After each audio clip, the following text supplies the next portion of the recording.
هذا محل خلاف بين العلماء.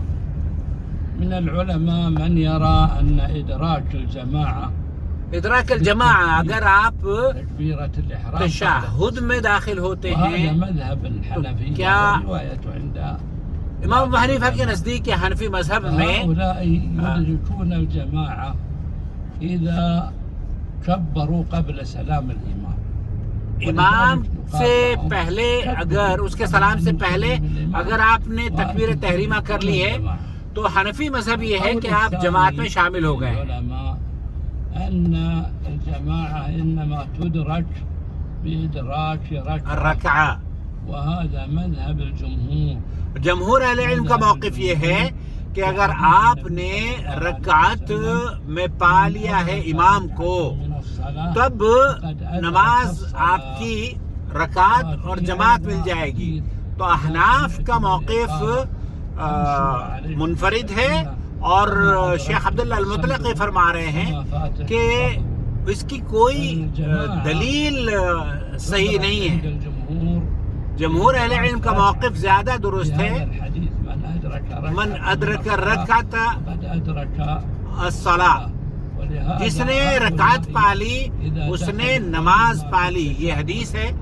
اور تشہد سے پہلے بیٹھنے میں اگر کوئی یہ تصور کرتا ہے کہ اس کو نماز کی جماعت مل گئی، یہ درست موقف نہیں ہے.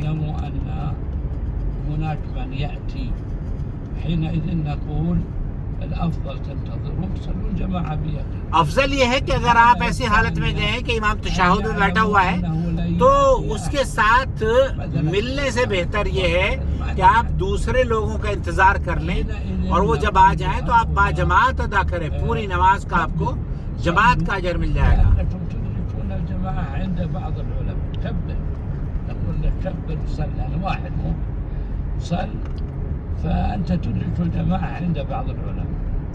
الحالة الثالثة أن ما يجزم لكن يقول إن شاء الله يجي حد، إن شاء الله يجي حد إن شاء الله ويغلب على ظن ذلك، فنقول له حينئذ انتظر إذا كان يغلب على ظن. تو افضل یہ ہے کہ آپ اس کا انتظار کر لیں جب امام سلام پھیر لے، اس کے بعد آپ نماز پڑھیں اور اگر کوئی شامل ہو جاتا ہے آپ کو پورا اجر ملے گا جماعت کا.